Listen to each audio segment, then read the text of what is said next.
So basically, these are the additions to my channel: fan and mini theories, top lists, music, and maybe also game concepts. September 18th, 2016. Well, here you go. Here's the first game concept, after saying that almost a year ago.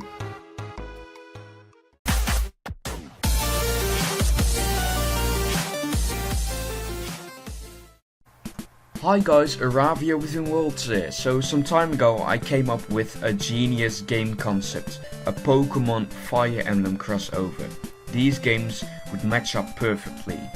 So the game would be like Fire Emblem, you know, a strategic battle game, fighting game with a grid-based map, but instead of having your Fire Emblem characters, they would be Pokémon, and you would have a maximum of 6 Pokémon in your team. And instead of having the usual weapon triangle, the effectiveness of all the weapons would be based on the types of Pokemon types, you know, like fire is strong against grass and flying is strong against ground. And of course you then won't use weapons because Pokemon don't wield swords, they have attacks and the maximum is 4 of course, so it really mixes the two. No weapons but attacks, and no characters but Pokemon, and no weapon triangle but the type effectiveness. There is a game called Pokémon Conquest, which is a bit like a Fire Emblem Pokémon crossover, but this is really like a Fire Emblem game, but really inspired by Pokemon. So what the story could be, I'm not sure about that.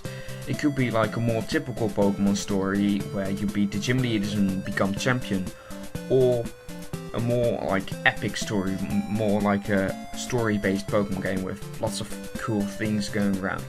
This could also be mixed, because there's Fire Emblem Heroes, which is a Fire Emblem game for mobile phones, and in that game there's the main story and the paralogues, which are like extra chapters, extra stories. So it could be that the main story could be beating the gym leaders and become champion, and the paralogue would be all the extra stories that go around it. Also a little other inspiration by Fire Emblem Heroes, in which you summon lots of different characters from different games by paying gems that you obtain in battles. Here you can also do this in Poke Emblem, or whatever you want to call it. There could be like a catching zone or a safari zone, where you just have to pay money and you can go catch a Pokemon. So you can try 3 different Pokeballs on a Pokemon for every pay, so you could get more different Pokemon. In Fire Emblem there's usually different kind of units, like a Paladin or a Knight or a Pegasus Knight, and these can walk different paths. Like the horses are pretty fast and the Pegasus Knights are really fast and they can go over everything, and just the walking units aren't really too fast. So this could also imply in this game, where the flying Pokemon, or ghost Pokemon too maybe, would be the fastest and they can go over everything in a fast way.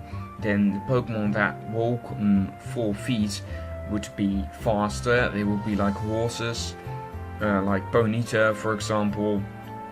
And the Pokemon that walk on 2 feet, they are the slowest. In Fire Emblem your weapons can break. They have several hits, and if you use it too often, then the weapon will break. And this also applies to Pokemon, where you have PP or power points. And if you use the attack too often, or just several times, you can't use it anymore because you run out of PP. So you have to fill it up again. And this could also work in the Poke Emblem, where you don't lose your attack when your PP runs out, but you can refill it again. I think that's it for my Pokémon Fire Emblem crossover game concept. I hope you enjoyed this video, and please leave a like and subscribe if you want to see more videos like this. I hope you enjoyed this. Please leave your own thoughts and ideas about this in the comment section, and I'll see you next time.